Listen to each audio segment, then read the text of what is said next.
I didn't go looking for a mystery. London after the war doesn't advertise them. Everything is already explained. Bombs fell, buildings broke, the city rebuilt itself, cause and effect, rubble to renewal. History wrapped up neatly, like a report stamped complete. That illusion held until I started reading the excavation files beneath St. Paul's Cathedral. At first, nothing seemed unusual. Post-war inspections were routine. The Blitz had shaken the ground, and engineers needed to ensure the cathedral's survival. Sensible, necessary, almost boring, until the ground itself stopped agreeing with the story. St. Paul's famously survived the fires of 1940–41. The photographs are iconic, the dome standing intact while the city burned around it, a symbol of endurance. But symbols only show you what's above ground. Foundations don't care about symbolism. They tell the truth quietly. In 1947, workers began digging beneath the cathedral to assess bomb damage. They expected Roman remains, medieval layers, the usual archaeological sequence London is known for. That's not what they found. They found stonework that didn't belong to any known phase of construction. Massive blocks cut with unsettling precision, vaulted chambers extending far deeper than any structural need demanded. Stone joints so exact they looked machine-made, not hand-shaped, and no one could say when they were built. Officially, St. Paul's was constructed between 1675 and 1710 under Christopher Wren. His methods are well documented, his tools are known, his mathematics survives in writing. The chambers beneath the cathedral do not match those methods. They don't resemble 17th century craftsmanship. They don't resemble medieval improvisation. They resemble something engineered, planned, measured, calculated with an accuracy that shouldn't exist in that era.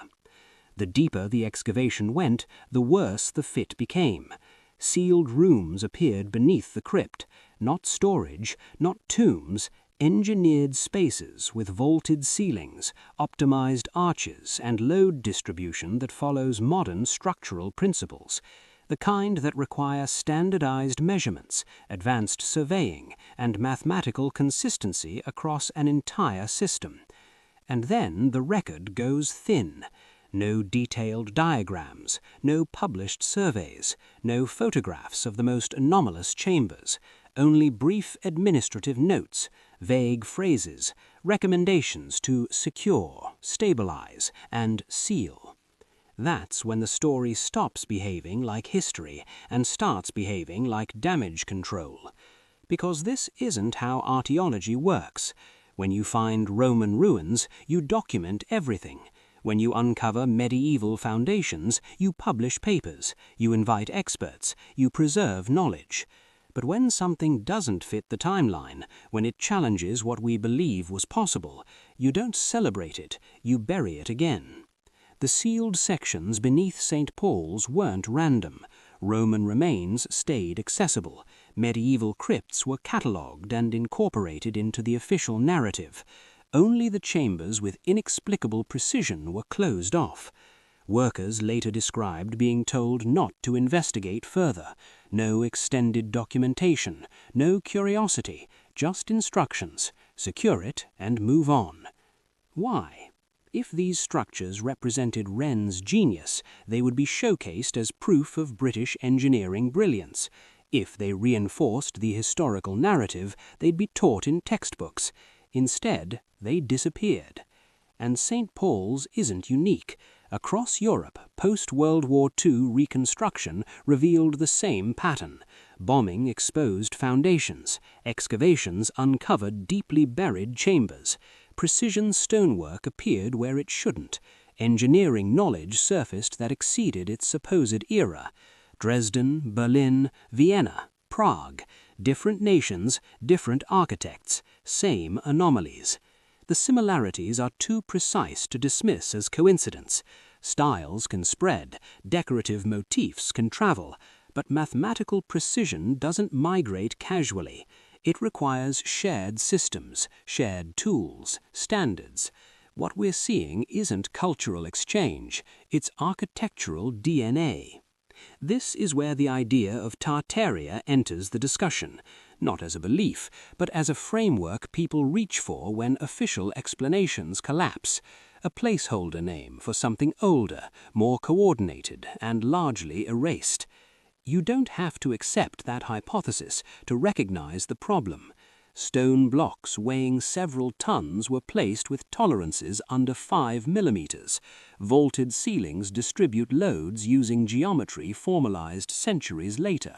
Foundations account for soil behavior and water tables with an understanding that supposedly didn't exist. Show me the tools, historians say.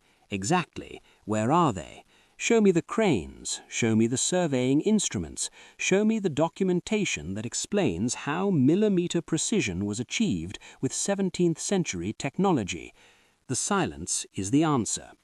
What disturbs me most isn't the possibility of a lost civilization, it's the certainty of missing knowledge. Techniques that existed, worked, and then vanished. Engineering capabilities that appear fully formed and then abruptly disappear from the record. Not evolved, not refined, just gone.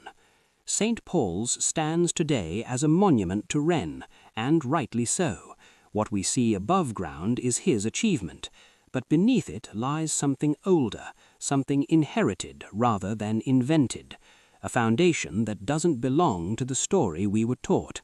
The bombing opened the ground, the excavations revealed inconsistencies, and then the ground was closed again. Not necessarily out of malice, not necessarily out of conspiracy, but out of discomfort. Because revising history is harder than rebuilding cities. And maybe that's the real lesson beneath St. Paul's. Not that a hidden civilization waits to be rediscovered, but that our timelines are less complete than we pretend, that knowledge can exist, function, and disappear without leaving neat explanations behind. The ground beneath London doesn't shout these truths. It doesn't need to. It waits, silent, precise, and unresolved, beneath the structures we believe we understand, asking only one thing of those willing to listen. Look again.